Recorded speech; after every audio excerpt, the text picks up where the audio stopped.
Israel segera gusur makam muslim bersejarah di Yerusalem diubah jadi taman nasional.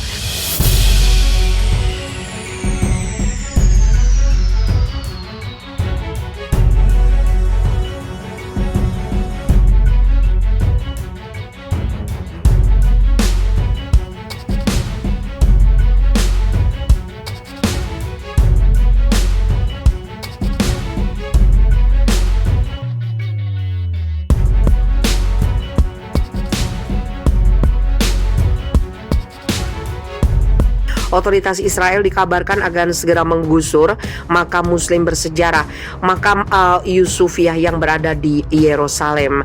Penggusuran itu dilakukan untuk membuat jejak Alkitab dan menjadikannya sebagai salah satu taman nasional.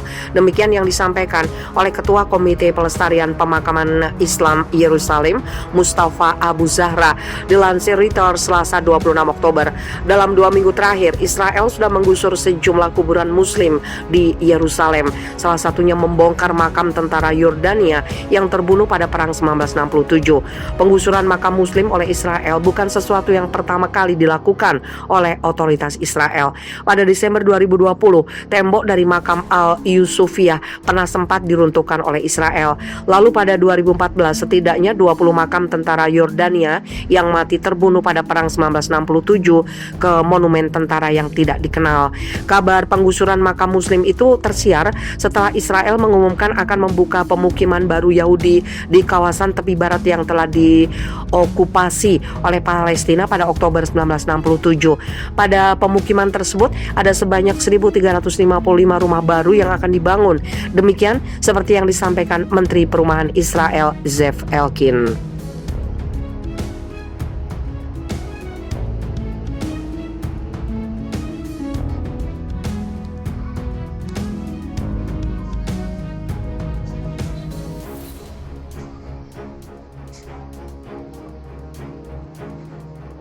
Taliban bunuh 4 penculik dan gantung mayatnya di alun-alun kota. Otoritas Taliban di kota Herat, Afghanistan Barat membunuh 4 orang yang diduga penculik dan menggantung mayat mereka di depan umum, kata seorang pejabat pemerintah setempat pada Sabtu. Sher Ahmad Amar, wakil gubernur Herat, mengatakan orang-orang itu telah menculik seorang pengusaha lokal dan putranya dan bermaksud membawa mereka keluar kota. Ketika mereka terlihat oleh patroli yang mendirikan pos pemeriksaan di sekitar kota, baku tembak terjadi di mana keempatnya tewas, sementara 1 tentara Taliban terluka. Jenazah mereka dibawa ke alun-alun dan digantung di kota sebagai pelajaran bagi para penculik lainnya. Katanya dilaporkan Reuters 26 September. 2 korban penculikan dibebaskan tanpa cedera.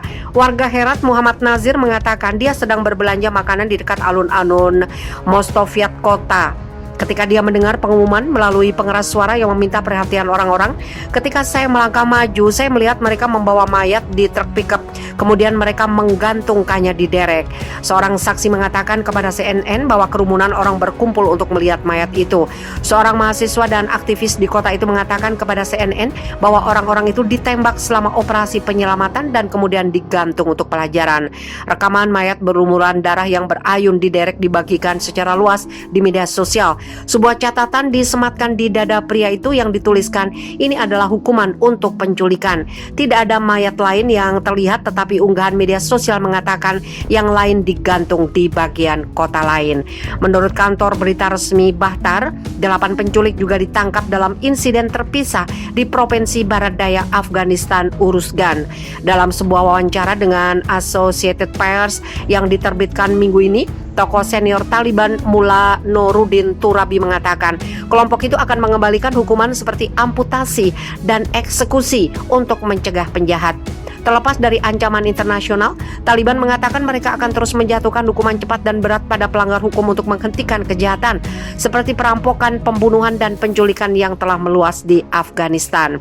Amerika Serikat yang mengecam komentar Turabi tentang hukuman Taliban mengatakan setiap pengakuan potensial terhadap pemerintahan yang dipimpin Taliban di Kabul yang menggantikan pemerintah dukungan Barat yang runtuh bulan lalu akan bergantung pada jaminan Taliban terhadap perlindungan hak asasi manusia.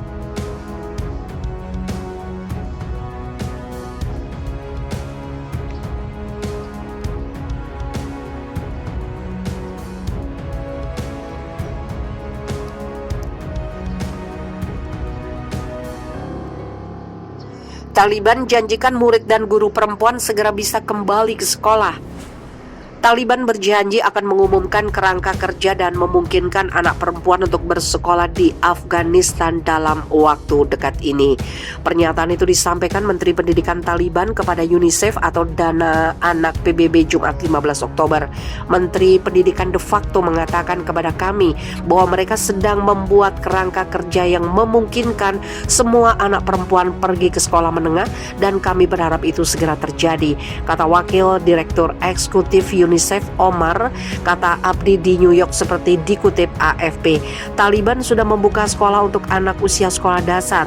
Untuk sekolah menengah baru murid laki-laki yang bisa sekolah, sedangkan anak perempuan belum diizinkan dengan alasan masalah keamanan.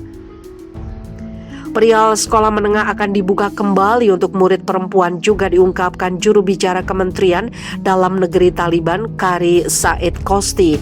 Dari pemahaman dan informasi saya, dalam waktu yang sangat singkat semua universitas dan sekolah akan dibuka kembali dan semua anak perempuan dan perempuan akan kembali ke sekolah dan pekerjaan mengajar mereka, katanya kepada Al Jazeera Minggu 17 Oktober. Setelah pengambil alihan Afghanistan oleh Taliban, gadis-gadis remaja disuruh tinggal di rumah sampai lingkungan belajar aman dapat dibangun. Tetapi anak laki-laki di semua kelas dan anak perempuan usia sekolah dasar disuruh kembali ke sekolah. Pengecualian ini menimbulkan kekhawatiran Taliban akan kembali ke aturan garis keras mereka pada 1990-an, ketika perempuan dan anak perempuan Afghanistan secara hukum dilarang mengenyam pendidikan dan bekerja. Perihal sekolah menengah akan dibuka kembali untuk murid perempuan juga diungkapkan juru bicara Kementerian Dalam Negeri Taliban, Qari Said Khosti. Dari pemahaman dan informasi saya, dalam waktu yang sangat singkat semua universitas dan sekolah akan dibuka kembali dan semua anak perempuan dan perempuan akan kembali ke sekolah dan pekerjaan mengajar mereka, katanya kepada Al Jazeera Minggu 17 Oktober. Setelah pengambil alihan Afghanistan oleh Taliban, gadis-gadis remaja disuruh tinggal di rumah sampai lingkungan belajar aman dapat dibangun. Tetapi anak laki-laki di semua kelas dan anak perempuan usia sekolah dasar disuruh kembali ke sekolah. Pengecualian ini menimbulkan kekhawatiran Taliban akan kembali ke aturan garis keras mereka pada 1990-an, ketika perempuan dan anak perempuan Afghanistan secara hukum dilarang mengenyam pendidikan dan bekerja.